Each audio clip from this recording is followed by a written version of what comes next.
dances are very straightforward. It's the sometimes called mattakins. It's the tune. Oh, it's that one, which is in book 2. This is the accompaniment. It's quite slow. In fact, it's a little bit too slow, in my opinion.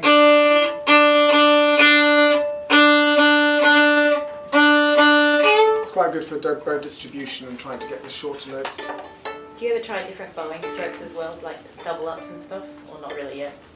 Absolutely. The whole point about what my plan was with this book is not tell teachers what they should do with it. This is material that the kids will lock into, and then how you decide your route to take them to that is up to you. And if you can find variations on anything, by all means, we'll go on. Thanks. Did you say out, in, out before, or did I imagine it? Actually, I do, because down, up, especially on cello, it doesn't go down and up. Obviously, on the E string, it's down and up, so it makes a bit more sense on the violin. But if you're playing up here on these lower strings, sometimes it's easier because I want kids to start at the heel a lot of the time, somewhere near the heel. So I like to say out, in, in, and then sometimes it saves a bit of time having to explain what ups and down bows are. It's the need to know basis. They don't need to know too much detail at this stage. So I want, as I said before, I want to keep instructions to an absolute essential minimum in order that kids can be playing a lot. So this is a good tempo example. This tune goes at this speed.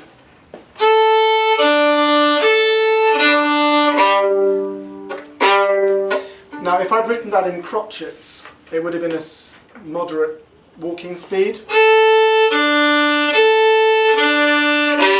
So it would have had a very relaxed feel to it. But because it's in minims, and because the beat is divided into quavers, as you'll hear in a sec, it has this tremendous feeling of tempo. So it creates a little bit of anxiety. But it's not difficult to play. So you have to sort of get over the fact that actually it's not hard physically what you're doing, and it's the same when you're learning a difficult passage in a concerto or something like that, or anything like that. You've got to remember it's only short notes, it's not fast notes, it's only short notes, and if you can learn how to move efficiently, fast music is not difficult, it's just how you decide to prepare it. Obviously sometimes you have to take a long time over it, but it's nothing to be afraid of. If you're afraid of it and if you're anxious about it, it's because that's how you are choosing to approach it. And I tell this to my more advanced pupils as well. They like the feeling of being on the verge of disaster, and that's why they're always playing right to the edge of their and they create tremendous tension. But professionals don't do that. Professionals always are inwardly very, very calm, and I think they made that mental leap that actually it's not fast, it's just short notes, little notes that are really short, small bows. There's a joke, I don't know if you've heard it, I forgot who said it now, he said, I find semiquavers are really easy. Semiquaver passages really easy. I can do a semiquaver for you. That was a semiquaver. So let's have. So we'll play this one now. This is Circle Madness by my friend Vicky Miller, who was the one who helped devise this book. Oh yes, it's me, isn't it? Sorry. It sounds like this.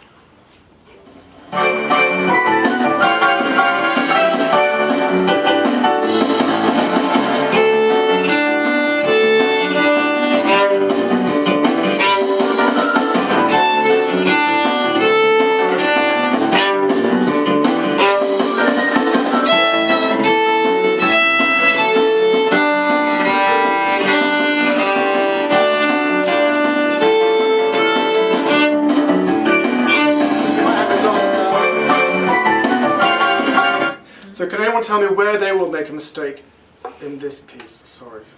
Mistake. Does anybody know where there might be a mistake? Yes. The third bar, third line. The third bar of the third line here? Yeah. Who thinks she's right? Why would that be? Why would you make a mistake here?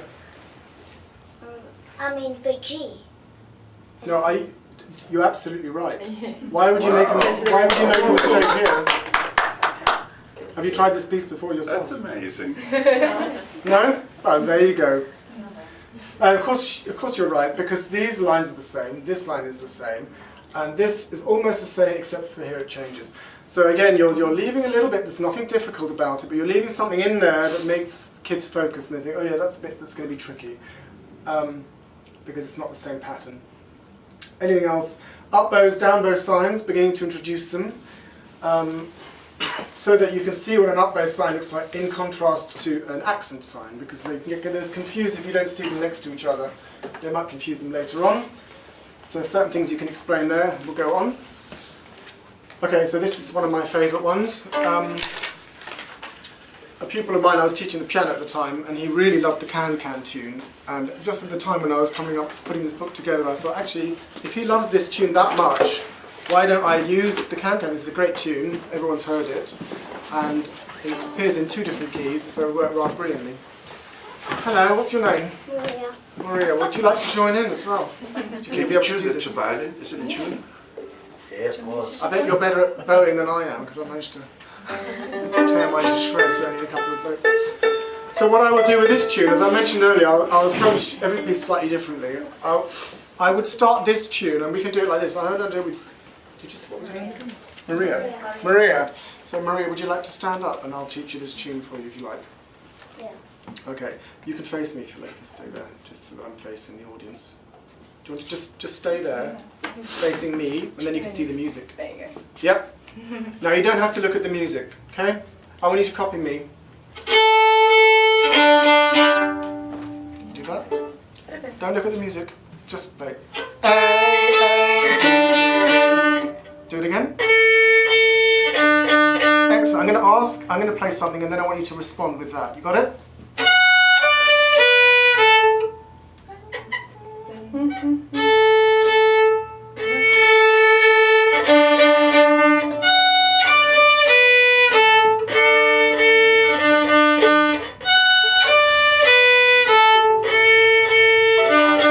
Now the 4th time, you're just going to go. That's the 4th time. Remember that? So we're going to do that again. Little exercise. Remember the 4th time, you just have to go A, A, D. Got it? Yep. Here we go.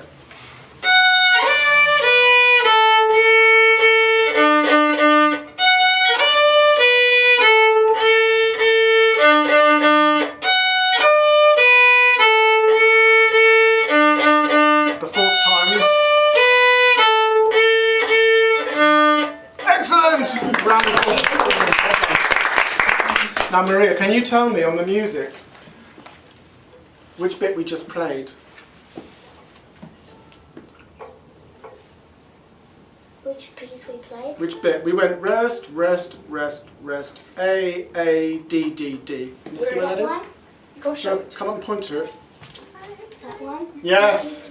Well done. Exactly. Da, da, da, da, A, D, D, D. Brilliant. Yep, so we've already learned a 3rd of this tune already. That wasn't difficult now, was it? Good, we're now going to learn this bit here. And I think we might get some, I don't know, you can join in if you like. What we're going to do is we're going to sit on down in our chair when it's a G. And what's this note? D. Yep. Do we have to play any other notes for these last 2 lines, or is it just G and D? It's just G and D. Yes, it is. So what we're going to do is you're going to sit down when it's G, and when it's D, you're going to stand up. All right? So you're going to go G, G, D, D, G, G, like that, okay? And I'm going to play the piano for you, all right? Are you ready? If anybody else would like to join in, you might earn a little bit of energy. Here we go. 1, 2. So sitting down first. G, G,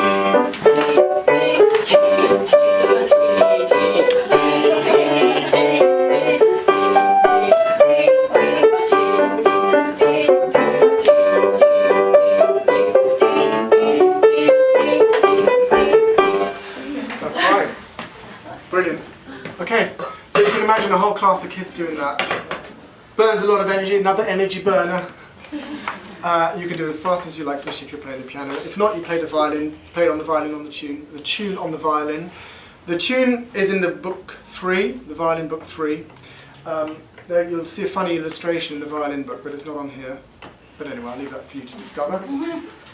Good, so we've practiced that. Now we've learnt most of the tune. Now all we have to do is the beginning. Can you tell me, Maria, what we're going to do differently about how we play the beginning? How we play the beginning?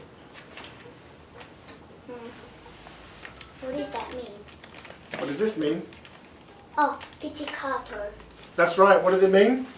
Plucked. Correct. Just clever, this one. Good. So we're going to be plucking the first one. So what I'd like you to do is you're going to put your bow on the floor, and you're going to stand up, and I'll get. And then we'll do it together. I think we'll do this together. And we're going to pluck. And we've got a few beats here. We've got 4 beats to pick up our bow to play this, because we need our bow for this, because it says bowed.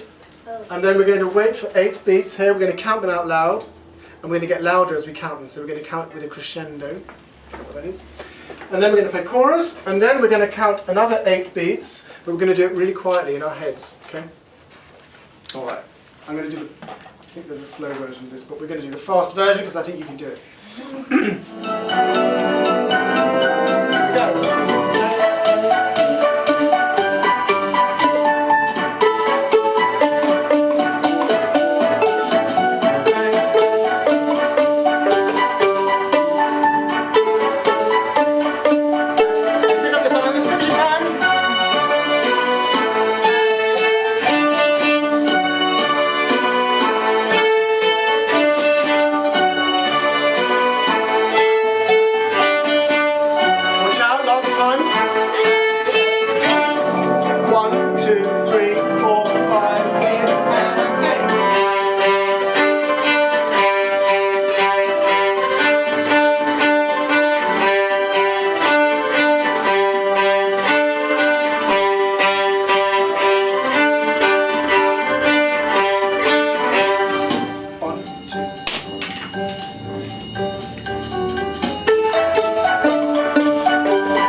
Brilliant. Yeah. So you'll see that was a way of mixing up how you teach, bringing it into. If you showed that straight away, it might look a bit scary. Okay. So the best thing is don't show them the music first of all. Just do something else, so they don't even realise they're learning a tune. And then once they realise they've already learned a third of the tune, it gives them a huge boost. They're like, "Ooh, I can almost do this." And then I leave the hardest bit, which would be this bit, to the end. But each pattern again starts with the A string. Everything is designed to be memorised very, very quickly, because you don't want them to be staring at music the whole time. You want them to be engaging with what they're actually doing and engaging with the music around them. So everything has to be easy to learn as quickly as possible. We'll go on.